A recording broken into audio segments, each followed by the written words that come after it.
Hello friends. తెలివిగా మాట్లాడాలి అని ప్రతి ఒక్క మనిషికి తన మనసులో ఒక చిన్న కోరిక ఉంటుంది. కాకపోతే చాలామందికి తెలియని విషయం ఏంటంటే అసలు మీరు ఎందుకు తెలివిగా మాట్లాడాలి? మీ సమస్య మీద మీరు తెలివిగా మాట్లాడి ఆ సమస్యను పరిష్కరించుకోవడానికా?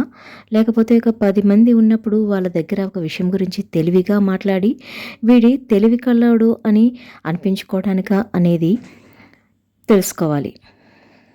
మీరు మీకోసం తెలివిగా మాట్లాడాలన్నా, లేకపోతే తెలివిగా మాట్లాడి 10 మంది ముందు తెలివి కల్లోడిలా కనిపించాలన్నా, ఈ విషయాలు గనక మీరు పాటిస్తే తప్పకుండా తెలివిగా మాట్లాడతారు.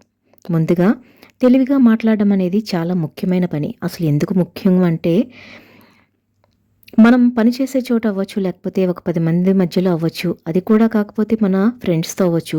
మనం మాట్లాడే మాటల వల్ల వీళ్ళందరిలో ఉండే మన రిలేషన్ అనేది స్ట్రాంగ్ అవుతుంది. అంతేకాకుండా వాళ్ళందరూ మనకి రెస్పెక్ట్ ఇస్తూ ఉంటారు. దాంతో మనకంటూ ఒక బెస్ట్ సర్కిల్ ఏర్పడుతుంది.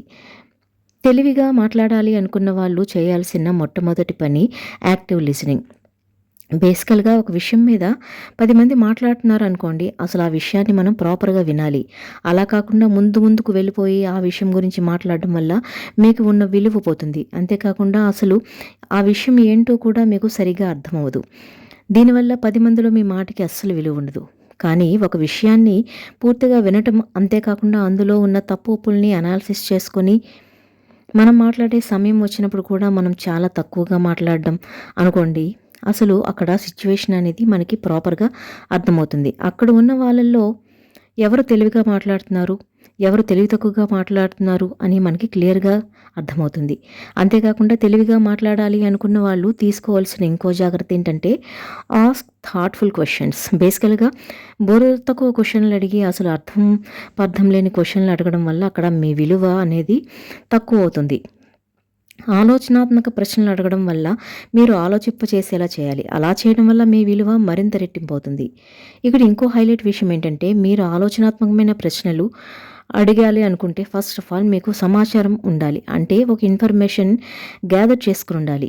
అదేమీ లేకుండా మీ మైండ్‌లోకి అసలు ప్రశ్నలే రావు. కాబట్టి ఏంటంటే ప్రతి ఒక్క విషయాన్ని ప్రాపర్‌గా తెలుసుకుంటూ ఉండాలి. అది మనం పుస్తకాలు చదవడం వల్ల, లేకపోతే టీవీలో చూసవ్వచ్చు, లేకపోతే యూట్యూబ్ వీడియోలు కూడా చూసవ్వచ్చు.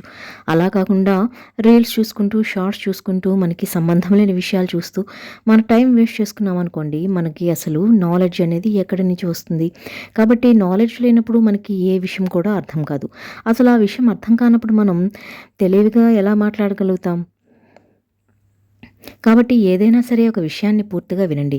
అంతేకాకుండా ఒక విషయాన్ని మనం తెలుసుకోవాలి అనుకుంటే ఆ విషయాన్ని పూర్తిగా తెలుసుకోండి. ఇంతకుముందు మనం ఒక విషయాన్ని తెలుసుకోవాలనుకుంటే మనం దానికంటూ కొంత ఖర్చు చేయాలి. పుస్తకాల రూపంలో కానీ, లేకపోతే బయటకు వెళ్ళి ఇంటర్నెట్ సెంటర్‌లో కంప్యూటర్‌ని ఒక అవర్ రెంట్ తీసుకొని తెలుసుకోవాల్సిన పరిస్థితి వచ్చేది. కానీ ఇప్పుడు మన దగ్గరికే కంప్యూటర్ వచ్చేసింది. కాబట్టి ప్రతి ఒక్క ఇన్ఫర్మేషన్‌ని ప్రాపర్‌గా తెలుసుకోండి. ఎవరైనా ఏదైనా చెప్తున్నప్పుడు ప్రాపర్‌గా వినండి. ఇవన్నీ చేసిన తరువాత మీరు ఆటోమేటిక్‌గా ఏ విషయం గురించి అయినా సరే తెలివిగా మాట్లాడతారు. తెలివిగా ప్రశ్నలు వేస్తారు. లేకపోతే ఎవరైనా ప్రశ్నలు వేస్తే వాటికి తెలివిగా సమాధానం ఇస్తారు. ఇది ఒక రోజులో, 2 రోజులతో సాధ్యమయ్యే పని కాదు. కానీ మీరు కనుక మనసు పెడితే ఖచ్చితంగా అయ్యే పని.